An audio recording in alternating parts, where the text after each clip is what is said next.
Hi, my name is Melanie and today I'm going to be talking to you about tea. I'm just going to get this ready because tea should take anywhere from 5 to 7 minutes to steep. So it'll be ready by the time I finish my speech. So, drinking tea, whether brewed or iced, has many benefits.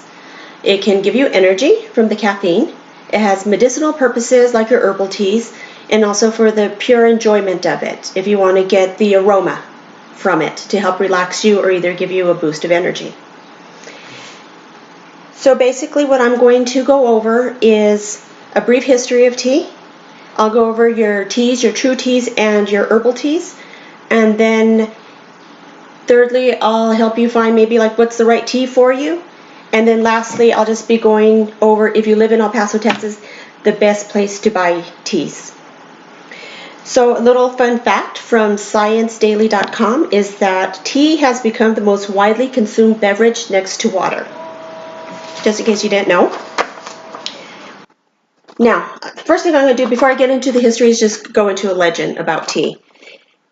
In 2037 BC, there was an emperor from China whose name was Shen Nung. He was removed from power and isolated in the China mountains.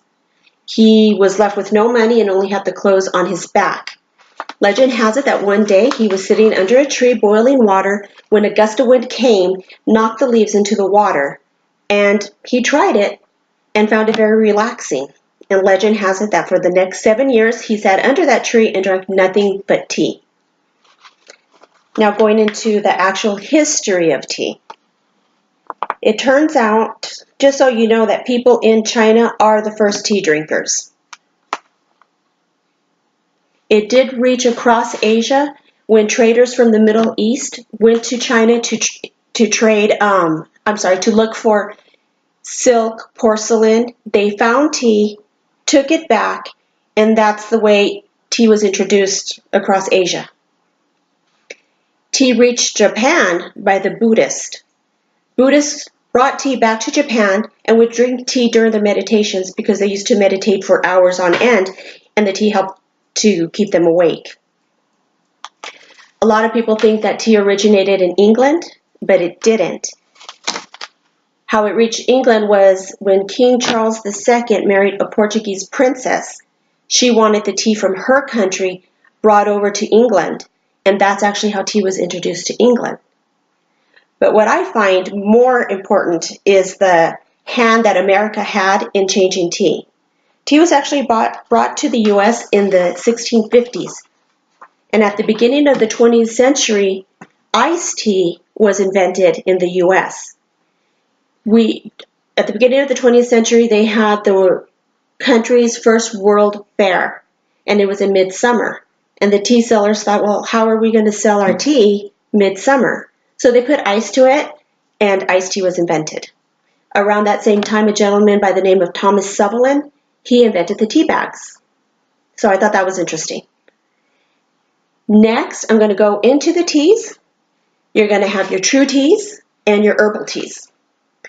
According to Britannica Encyclopedia, true teas come from a plant that is named Camellia sinensis.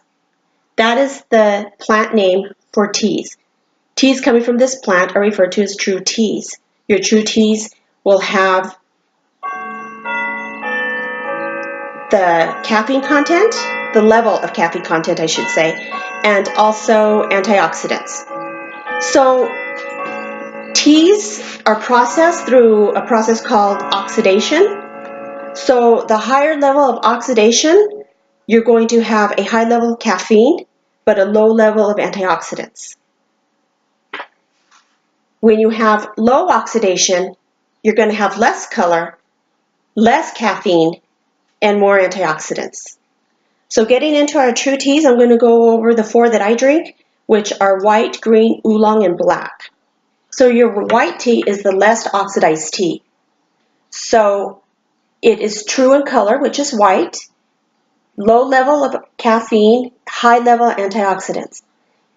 For those of you who don't know what an antioxidant is, they are vitamins and other nutrients that just help protect our cells from damaging effects from radicals. So antioxidants are a good thing.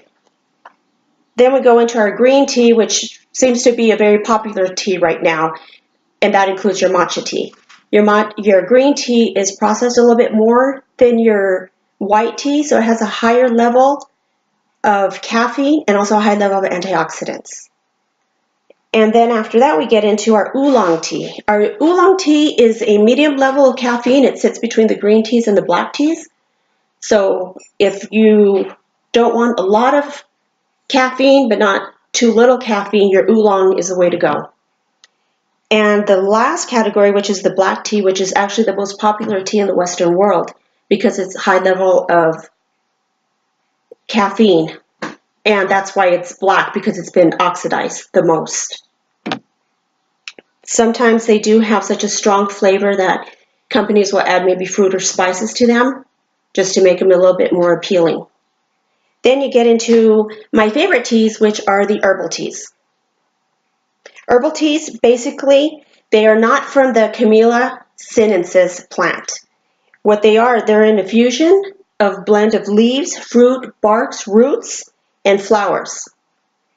So I'm just going to get into my favorite herbal teas, but I do have to say that the FDA, I don't think it's on this box, but the FDA does not back up the medicinal purposes of herbal teas.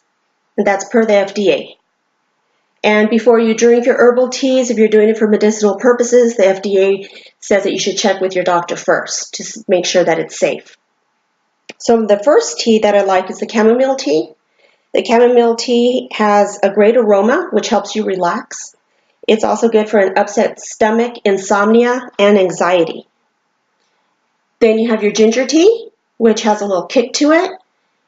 The ginger tea is good for nausea, which is secondary to motion sickness. And then we have, I grouped these two together, your valerian and your linden tea. Those are teas that are good for insomnia. They're not too aromatic, but they have a slight aroma that's also really relaxing.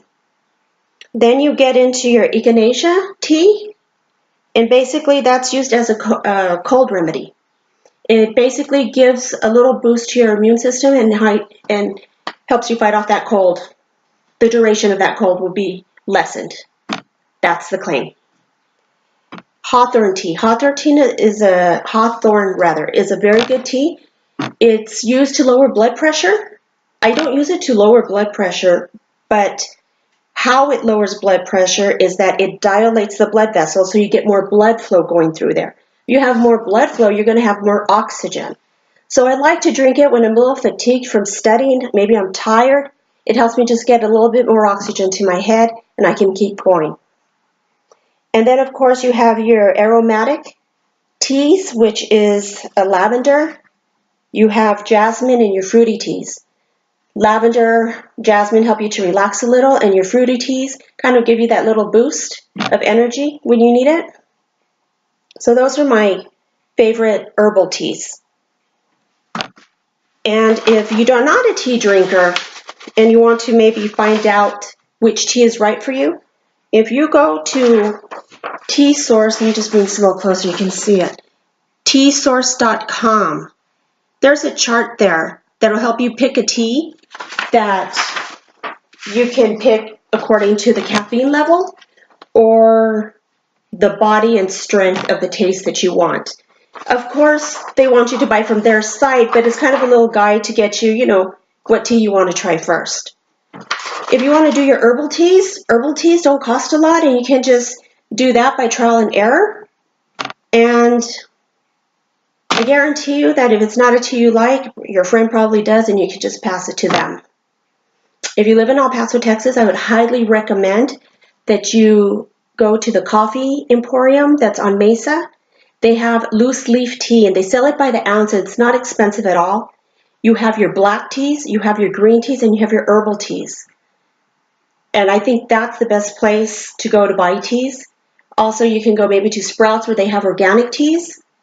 And also, if you go to Asian groceries, they also have a lot of green teas there. And teas that you probably haven't even heard of. So you could try those too. So I think I'm about done, and it looks like my lavender tea is done from the anxiety of the speech. I hope you enjoyed it, and I hope you found it informative. Thank you.